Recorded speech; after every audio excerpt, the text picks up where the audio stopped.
حضرت عمر کا زمانہ ہے، مسجد میں عورتیں بھی نماز پڑھنے آتی ہیں اور مرد بھی نماز پڑھنے آتے ہیں۔ ایک خوبصورت عورت کا راستہ ایک نوجوان لڑکا روکتا ہے۔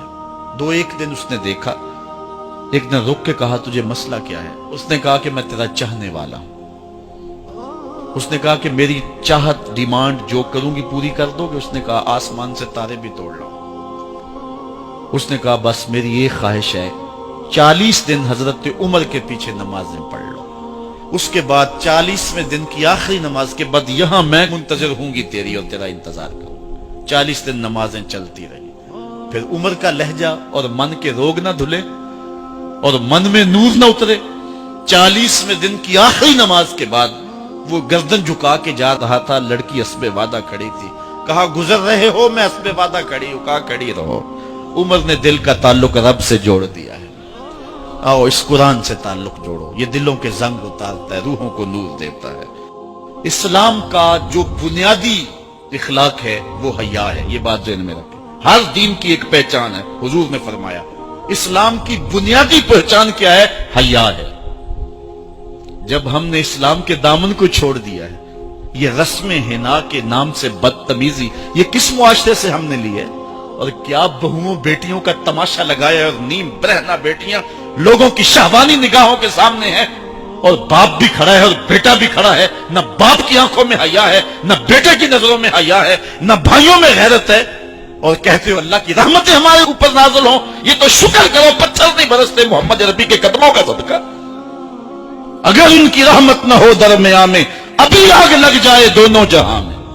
یہ تو ان کی رحمت ہے کہ پتھر نہیں برستے۔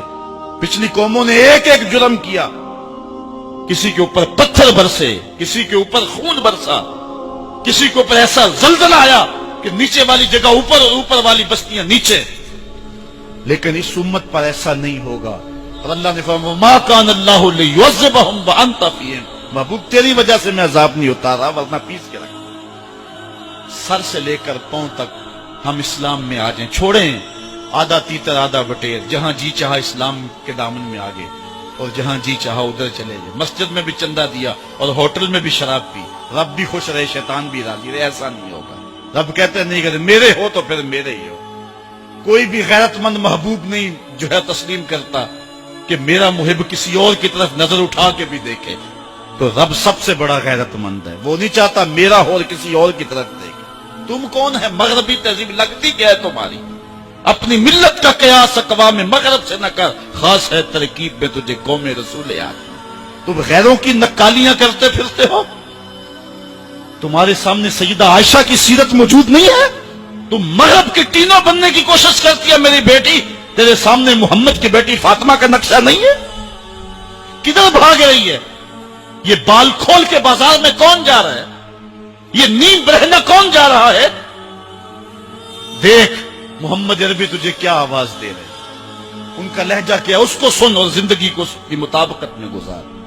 اصل ہمارے دل زنگ آلود ہو گئے، اس دنیا کے اس ماحول نے ہمیں اس طرح کر دیا ہے کہ آج ہمیں سمجھ نہیں آ رہی کہ ہم کدھر جائیں۔ اور ایک اور حدیث میں حضور نے دلوں کا اور من کا میل اتارنے کے 2 نسخے بیان کیے، ایک کثرت کے ساتھ موت کو یاد کرنا، کثرت کے ساتھ موت کا تذکرہ، اور دوسرا کثرت کے ساتھ جو ہے وہ تلاوت کلام مجید۔ اصل 10-15 سالوں سے ہمارے ساتھ جو کچھ ہوا ہے، آج اگر کوئی تذکرہ موت کرے، کوئی آخرت کی یاد دلائے، کوئی عمل کی بات کرے، وہ کہتے ہیں یہ تو ویسے خوش کیسے، کیا پتا، قبر کا مذاق اڑا رہا ہے۔ اللہ اکبر، قبر دا خوف دے دے کے لوکی مینوں ڈرا دے۔